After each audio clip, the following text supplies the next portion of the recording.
আইলরে by কলির কাল, ছাগলে চাটে বাঘের কাল। এইসব লোক কি এদের, আমি তো বললাম এরা একটু অপেক্ষা করেন না, দেখেন না দেশের অবস্থা কি হয়। সব লোক এত নিচ প্রকৃতির লোক যাদের সম্পর্কে আপনারা আস্তে আস্তে এখন জানতেছেন এরা কি করে, এরা কত নিচু প্রকৃতির লোক, কত নিকৃষ্ট মানুষ। এরা কিসের রাজনীতিবিদ, কি রাজনীতিবিদ?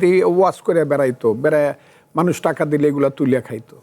অ্যাডভোকেট ফজলুর রহমান, কুষ্টিয়া ৩ আসনের বাংলাদেশ জামায়াতে ইসলামের এমপি মুফতি আমির হামজার যেই বক্তব্য ঘিরে আপনাকে বলছিলাম, তখন যেই উদাহরণটি টেনে বলছিলাম, তারা যে বলেছে যে যুদ্ধের বিরুদ্ধে তারা ছিল না, তারা ছিল ভারতের বিরুদ্ধে, এখন তারা এটা জেনেছে। আপনি একজন বীর মুক্তিযোদ্ধা, আপনি জানেন 1971 সালে জামায়াতে ইসলামের ভূমিকা কি ছিল। রাজনৈতিক বক্তব্যে এই ধরনের মিথ্যাচারের বিরুদ্ধে আপনি কি বলবেন? ছোট্ট করে আপনার যে এক্সপিরিয়েন্স সেটাও জানতে চাচ্ছি। এই সব লোক এত নিচ প্রকৃতির লোক যাদের সম্পর্কে আপনারা আস্তে আস্তে এখন জানতেছেন এরা কি করে, এরা কত নিচু প্রকৃতির লোক, কত নিকৃষ্ট মানুষ। এরা কিসের রাজনীতিবিদ, কি রাজনীতিবিদ? ওয়াজ করে বেড়াইতো, বেড়ায় মানুষ টাকা দিলে এগুলা তুলিয়া খাইতো। এখন আমি তো সবসময় বলছি, ঘটনা প্রবাহে এমন একটা আইলরে বাই কলির কাল, ছাগলে চাটে বাঘের কাল। এইসব লোক কি এদের, আমি তো বললাম এরা একটু অপেক্ষা করেন না, দেখেন না দেশের অবস্থা কি হয়। যদি ওরাই ক্ষমতায় যায় বা থাকে, তাহলে বুঝতে হবে যে পৃথিবীতে অন্ধকারের যুগ চলে আসছে এবং এটা আইএমএ জাহেলিয়াত, খুব ক্লিয়ার। আর যদি আধুনিক যুগ বলেন, মানবতার যুগ বলেন, চক্ষুষ্মান যুগ বলেন, রিসার্চের যুগ বলেন, বিজ্ঞানের যুগ বলেন, যাই বলেন আপনি, প্রগতির যুগ যদি বলেন, তাহলে এইখানে এরা হইল নরপশু, নরাদম, নিকৃষ্ট। এরা হইল মধ্যযুগের বর্বরতার দিকে এই পৃথিবীকে নিয়ে যেতে চায়। এখন আপনি যদি তুলনা করতে চান যে আফগানিস্তান একটা খুব প্রগতিশীল দেশ, আফগানিস্তান সাংঘাতিক দেশ, যে দেশের মানুষ শুধু ধর্মের রাজনীতি প্রতিষ্ঠা করার কারণে 1/3 মানুষ নিজ রাতের বেলা না খায় থাকে, মরলে পরে কাফনের কাপড় না দিতে পারলে পাহাড়ের উঁচু থেকে ফেলে দেয়, সেই সব দেশের মতো যদি হইতে চান বেহেশতে যাওয়ার জন্য, সেটাতে আমার কোনো কথা নাই। এইসব নির্বুদ্ধের সাথে আমি কোনো কথা, আপনি যে নামটা বারবার আনতেছেন, এরা কি, এরা এদেশের রাজনীতির কি, এদের কি আছে? আমি তো বললাম যে ইউনূস সরকার যদি না আসতো এবং এই মিটিকুলাস ডিজাইন যদি না হইতো, তাহলে আর ইলেকশনে কি আসবে? আজকে যদি মধ্যবর্তী স্থানে মুক্তিযুদ্ধের পক্ষের হোক বা প্রগতির পক্ষের হোক একটা রাজনৈতিক দল ইলেকশন করতে পারতো বা যদি দিত, তাহলে কি এরা সেকেন্ড পার্টি হইতো? এরা তো 10টা সিট পায়ে বসে থাকতে হইতো। এরা কে? এটা তো সর্বনাশ হচ্ছে দেশের। এইসব মানে কি বলবো, অন্ধকারের যুগের জীবদেরকে রাজনীতির নেতৃত্বে আইনে এদেরকে দেখায় টাকায় মিথ্যা কথা প্রতিদিন।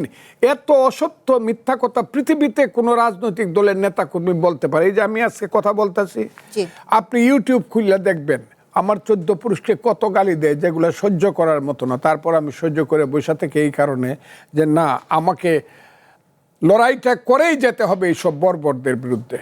আমি এই দেশ বাংলাদেশ মুক্তিযুদ্ধ করে আমরা বানাইছি, বাংলাদেশের মানুষ আমরা সৃষ্টি করছি। বাংলাদেশ যে দেশের জাতি ছিল, রাষ্ট্র ছিল না, আমরা জাতিরাষ্ট্র একটা তৈরি করছি এবং এখন জাতিরাষ্ট্র না হয়ে এটা সর্বজাতির একটা রাষ্ট্র হয়েছে বাংলাদেশের রাষ্ট্র।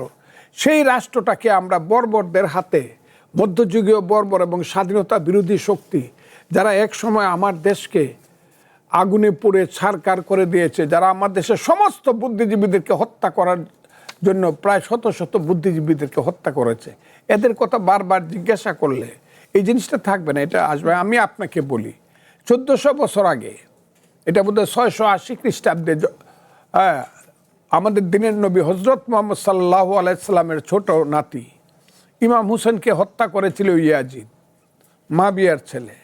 তখন কিন্তু ইয়াজিদের নামে খুতবা পড়া হইতো, আর-সুলতান জিল্লুল্লাহ, খুতবা পড়া হইতো ইয়াজিদের নামে। এখন কি পৃথিবীতে ইয়াজিদের নামে খুতবা পড়া হয়? এখন কি পৃথিবীর মানুষ, মুসলমানরা ইয়াজিদকে সমর্থন করে? একমাত্র দেখলাম এই যে ওহাবি যারা, নজদির যারা সমর্থক, ওহাবি যারা আমার দিনের নবী মুহাম্মদ সাল্লাল্লাহু আলাইহি সাল্লামকে বলে যে উনি তো বড় কিছু না, উনি আমাদের বড় ভাই,